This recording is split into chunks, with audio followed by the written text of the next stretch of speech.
அப்பொழுது இயேசு பிசாசினால் சோதிக்கப்படுவதற்கு ஆவியானவராலே வனாந்தரத்திற்கு கொண்டு போகப்பட்டார்.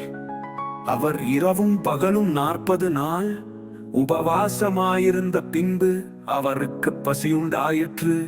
அப்பொழுது சோதனைக்காரன் அவரிடத்தில் வந்து, நீர் தேவனுடைய குமாரனேயானால் இந்த கல்லுகள் அப்பங்களாகும்படி சொல்லும் என்றார்.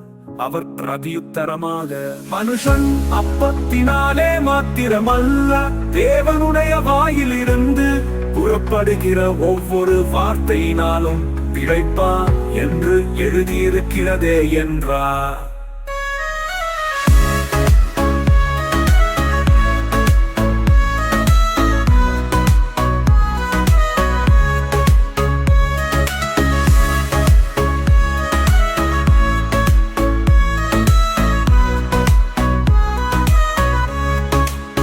அப்பொழுது பிசாசு அவரை பரிசுத்த நகரத்திற்கு கொண்டு போய் தேவாலயத்து உப்பரிக்கையின் மேல் அவரை நிறுத்தி, நீர் தேவனுடைய குமாரனேயானால் தாழக்குதியும், ஏனெனில் தம்முடைய தூதர்களுக்கு உம்மை குறித்து கட்டளையிடுவார், உமது பாதம் கல்லில் இடராதபடிக்கு அவர்கள் உம்மை கைகளில் ஏந்திக் கொண்டு போவார்கள் என்பதாய் எழுதியிருக்கிறது என்று சொன்னார்.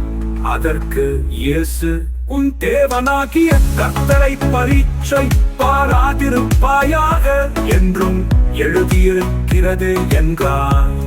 மறுபடியும் பிசாசு அவரை மிகவும் உயர்ந்த மலையின் மேல் கொண்டு போய் உலகத்தின் சகல ராஜ்யங்களையும் அவைகளின் மகிமையையும் அவருக்கு காண்பித்து, நீ சாஷ்டாங்கமாய் விழுந்து என்னை பணிந்து கொண்டால் இவைகளையெல்லாம் உமக்கு தருவேன் என்று சொன்னார். அப்பொழுது இயேசு, அப்பாலே போ சாத்தானே, உன் தேவனாகிய கர்த்தரை பணிந்து கொண்டு அவர் ஒருவருக்கே ஆராதனை செய்வாயாக என்று எழுதியிருக்கிறதே என்றார். அப்பொழுது பிசாசு அவரை விட்டு விலகிப் போனான். உடனே தேவ தூதர்கள் வந்து அவருக்கு பணிவிடை செய்தார்கள்.